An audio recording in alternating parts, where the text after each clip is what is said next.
What is bliss? What am I trying to follow?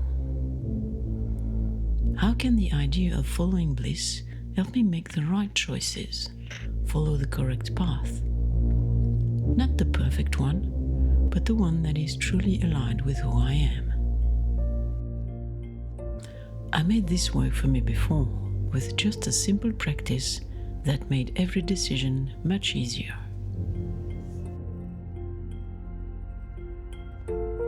The first time I decided to follow my bliss, the solution did not come as a grand revelation.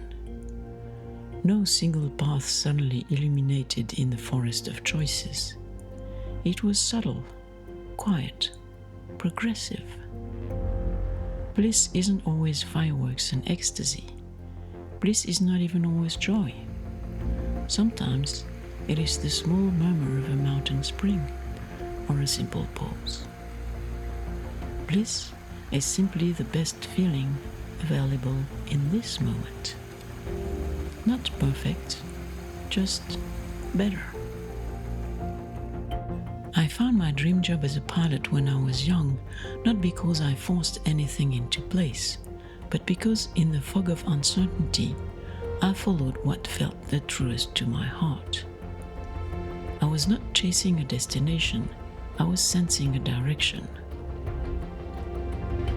So bliss is an emotional compass, but like any tool, it is only useful if I actually look at it, which means I have to be aware of my feelings, not lost in thoughts, not distracting myself, but stepping out of the mind and into the body, with my feeling mode switched on. Being aware of my emotions implies I have to accept to feel everything, even the difficult parts. Just like on a hike, uneasy steps are part of the trail. If I avoid uncomfortable emotions, I lose half of the information from my inner compass. Openness and bliss are the north.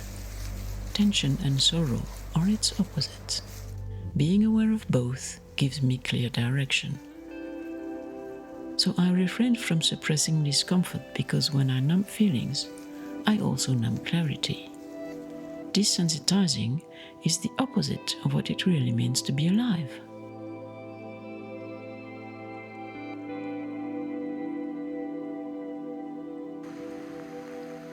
My dog Joy is always in front of me on the trail, but I'm not chasing her. I am with her, joyfully enjoying the way. Similarly, following bliss may not be the right word, as it can sound like chasing an emotion that is ahead of me. Using bliss as an emotional compass does not reveal much about the destination. It only points in a direction. If I chase a distant dream trying to force a feeling that isn't here yet, I lose the signal. And if I focus on what I don't want, on past difficulties, the signal gets scrambled. I only get clarity when I come back to the present and let ease and openness guide me. So, when something feels like expansion, I follow. When I feel a contraction, I don't push through. I adjust, sometimes in my steps, sometimes in my thoughts, sometimes only in the timing. Not dramatically, just a small shift. Then everything becomes clear and simple. The path is no longer a definite line, but becomes a series of tiny adjustments. Not toward a fixed goal, but toward a feeling of openness, toward what feels the most natural, the most alive.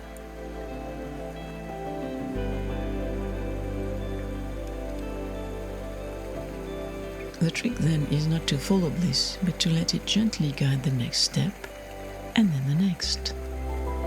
Over time, this becomes a way of moving through everything, not just where I go, but how I think, how I act.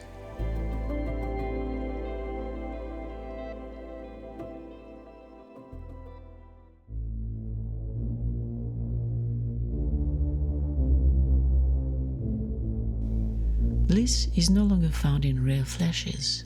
It becomes a thread woven through many small moments, in the softest steps, in the smallest decisions.